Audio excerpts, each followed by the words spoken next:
Friends नमस्कार, मेरा नाम नीरज है and welcome back to channel once again. आज मैं आपके लिए दो स्टोरी लेकर आया हूँ। पहली स्टोरी है the richest man in Babylon. ये एक फाइनेंशियल लिटरेचर की एक कमाल की बुक है जिससे हम सीखेंगे कि फाइनेंशियल इंडिपेंडेंस कैसे क्रिएट किया जाता है। और दूसरी स्टोरी से हम सीखेंगे कि कंसिस्टेंसी हमारी लाइफ में कितनी इंपॉर्टेंट होती है। तो लेट्स स्टार्ट। तो पहली story as the richest man in Babylon. देखिए, एक एंशिएंट सिटी बेबीलोन के अंदर एक आर्कद नाम का इंसान रहता था। तो आर्कद बहुत ही दयालु और बहुत ही अमीर इंसान था जो कि बहुत दान करता था। तो उसके आसपास के दोस्तों ने जब देखा कि आर्कद की तो वेल्थ कम ही नहीं होती है, तो हैरान परेशान दोस्तों ने आर्कद के पास गए एक दिन और आर्कद से पूछा कि आर्कद, जब हम बचपन से पढ़ते आ रहे हैं, हम साथ में हैं, तो तुम एवरेज स्टूडेंट थे, तुम एक एवरेज इंसान थे, बट आज तुम इतने अमीर हो कि तुम्हारी वेल्थ कम नहीं होती है और हम सिर्फ 2 वक्त की रोटी भी हमारा में गुजारा नहीं हो पाता है। तो आर्कद ने उन्हें बताया कि आज मैं आपको अपनी स्टोरी से ही सिखाऊंगा कि फाइनेंशियल इंडिपेंडेंस कैसे क्रिएट करी जाती है, कैसे पैसे से पैसा बनाया जाता है।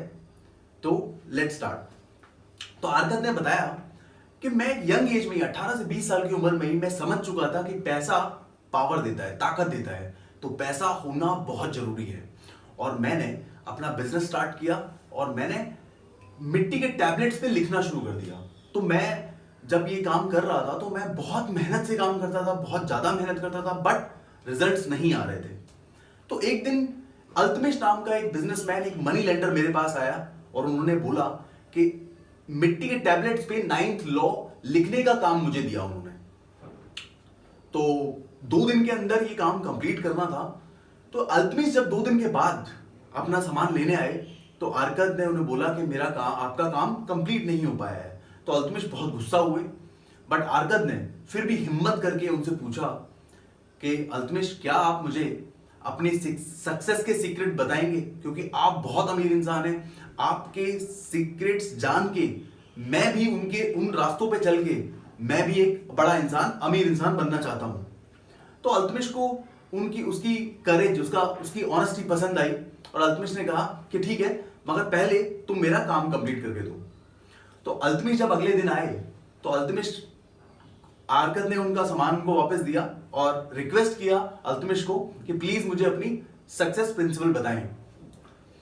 तो अल्तमिश ने बताया कि मुझे फाइनेंशियल इंडिपेंडेंस का रास्ता मिल गया जब मुझे पता चला कि मुझे सबसे पहले जो भी मेरी कमाई हुई आमदनी है, मेरी इनकम है, उसमें से एक हिस्सा मुझे अपने पास रखना है और मुझे वो इन्वेस्ट करना है। तो आर्कद को ये बहुत समझ में नहीं आया। आर्कद बोलते कि क्या बस यही? तो अल्तमिश ने बोला हाँ, बस यही। इसी ने एक भेड़ चलाने वाले मेरे जैसे इंसान को एक मनी लेंडर, एक बड़ा बिजनेसमैन बना दिया जिसके पास बहुत सारे पैसे हैं। तो अल्तमिश ने उन्हें समझाया कि तुम्हें सबसे पहला काम ये करना है कि तुम जो भी पैसे कमाते हो उसमें से एक हिस्सा, जो कि 10% से कम नहीं होना चाहिए, वो तुम अपने पास रखोगे और उस पैसे को कहीं पर किसी बिजनेस में या कहीं पर इन्वेस्ट करेंगे आप उसको। ये बोल के, ये नॉलेज, विजडम दे के अल्तमिश वहां से चले गए और आर्कद ने इस विजडम को, इस प्रिंसिपल को फॉलो करना शुरू कर दिया। तो आर्कद ने जब ये करना शुरू किया तो उन्हें बहुत ज्यादा समस्या नहीं आई, क्योंकि 10% से बहुत ज्यादा उनको प्रॉब्लम नहीं आई। जब कुछ समय के बाद वो यही रूल प्रिंसिपल फॉलो करते रहे, 10% को सेव करने वाला, तो अल्तमिश कुछ टाइम के बाद उनके पास वापस आए। अल्तमिश ने पूछा आर्कद को कि बताओ, तुम्हारा सेविंग और तुम्हारा इन्वेस्टमेंट कैसा चल रहा है? तो आर्कद ने कहा कि मेरा सेविंग इन्वेस्टमेंट अच्छा चल रहा है। मैंने पैसे इकट्ठे करके अपने एक फ्रेंड को पैसे दिए हैं जो कि पानी के रास्ते जाके दूसरे देश से सस्ते में ज्वेलरी लेकर आएगा, ज्वेलरी, सुनार का सामान लेकर आएगा और हम उसे बेबीलोन में बेच के हम खूब सारे पैसे कमाएंगे। तो अल्तमिश ने पूछा कि क्या तुम्हारा फ्रेंड ज्वेलर है, क्या उसे सोने चांदी का नॉलेज है? तो आर्कद ने कहा कि नहीं, वो तो ईंट बिछाने का काम करता है, ईंट मजदूरी का काम करता है। तो अल्तमिश को बहुत गुस्सा आया। अल्तमिश ने बोला कि अगर मुझे घर बनवाना होगा तो मैं तुम्हारे दोस्त के पास जाऊंगा जिसको ईंट बिछाने का नॉलेज है, मगर अगर सोने चांदी का, ज्वेलरी का काम तुम्हें करना है तो तुम्हें किसी ज्वेलर यानी कि सुनार से सलाह लेनी चाहिए थी। ये बोल के अल्तमिश वहां से चले गए और आरकत ने हार नहीं मानी और दोबारा से सेविंग करना चालू कर दिया। और अल्तमिश की बात सही निकली। आरकत का फ्रेंड जो दूसरे देश जाके ज्वेलरी लेने गया था, वो नकली ज्वेलरी खरीद लाया था और उनके सारे पैसे जा चुके थे। हालांकि आरकत ने दोबारा से सेविंग करना चालू किया और जब नेक्स्ट टाइम दोबारा से अल्तमिश आए तो अल्तमिश ने जब उनको पूछा कि तुम्हारी सेविंग और इन्वेस्टमेंट कैसी चल रही है, तो आरकत ने बोला कि मेरी सेविंग और इन्वेस्टमेंट अच्छी चल रही है। मैंने जो पैसे सेव करे थे वो मैंने अपने एक फ्रेंड को दिए हैं जो पीतल का ढाल बनाने का काम करता है और रेगुलर बेसिस पे मुझे प्रॉफिट में से हिस्सा देता है। तो अल्तमिश को ये बात अच्छी लगी। तो अल्तमिश ने पूछा कि तुम जो इंटरेस्ट का पैसा आता है, इन्वेस्टमेंट का रिटर्न आता है, तुम उस पैसे का क्या करते हो? तो आरकत ने कहा कि मैं उस पैसे को अच्छे कपड़े और अच्छे खाने के लिए इस्तेमाल करता हूं। तो अल्तमिश हंसने लगे और अल्तमिश ने बोला कि अगर तुम ऐसा करोगे तो वापस वहीं पहुंच जाओगे जहां से तुमने स्टार्ट किया था। तो उन्होंने समझाया कि वेल्थ एक पेड़ की तरह होती है। जितना जल्दी तुम्हारा पेड़ बड़ा होगा, तुम उस पे से एक्सपेक्ट कर सकते हो, फ्रूट्स एक्सपेक्ट कर सकते हो, मगर उस पहले ही उस पेड़ को आप काट नहीं सकते। तो ये नॉलेज देके अल्तमिश वहां से चले गए और आरकत ने फिर दोबारा से सेविंग करना चालू कर दिया, इन्वेस्टमेंट करना चालू कर दिया।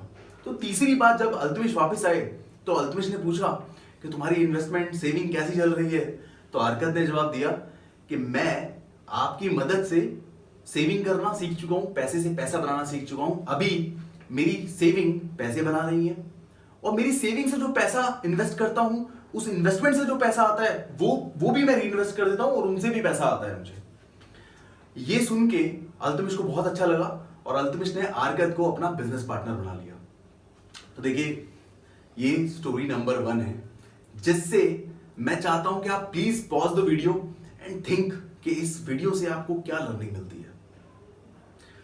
तो पहला इन्वेस्टमेंट, पहला लर्निंग हमारा इस स्टोरी से ये है कि पे योरसेल्फ फर्स्ट, यानी कि पे योरसेल्फ फर्स्ट, और इसका परसेंटेज एटलीस्ट 10% होना चाहिए, 10%।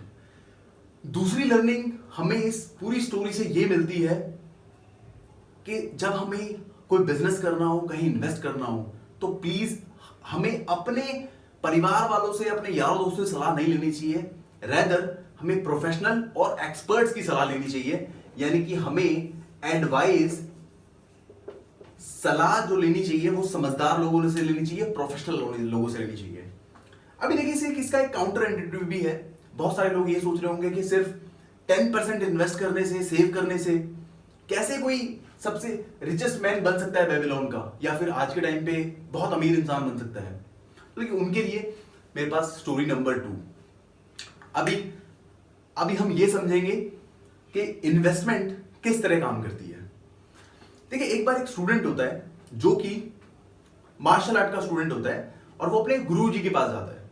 और मार्शल आर्ट के स्टूडेंट अपने गुरुजी के पास जाके बोलते हैं कि गुरुजी, मैं 1 साल से पूरा प्रैक्टिस कर रहा हूँ, पूरे जैसे आप मुझे मॉर्निंग में ट्रेनिंग देते हैं, मुझे इवनिंग में ट्रेनिंग देते हैं, मैं पूरी ईमानदारी से करता हूँ, बट उसके बावजूद भी ना मैं कोई टूर्नामेंट जीता हूँ, ना मैं कोई फाइट जीता हूँ।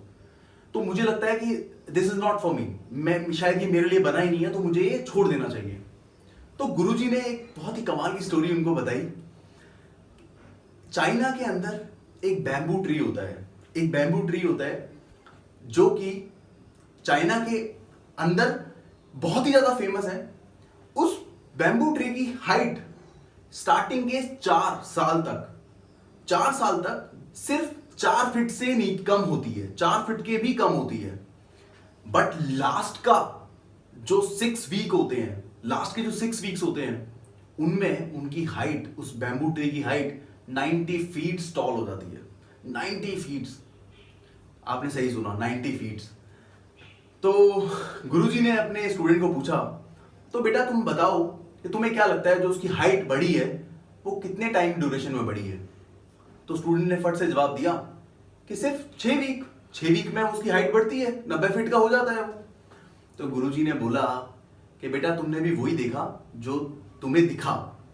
तो पिक्चर ये है एग्जैक्टली कि स्टार्टिंग का जो टाइम था 4 साल का, अगर जो बैम्बू जो ट्री का जो मालिक था वो पहले साल, दूसरे साल, तीसरे साल, चौथे साल, अगर 4 साल प्लांट को पानी नहीं देता, खाद नहीं देता, उसकी टेक केयर नहीं करता, तो क्या वो हाइट पे कभी भी पहुंच पाता? कभी भी नहीं पहुंच पाता।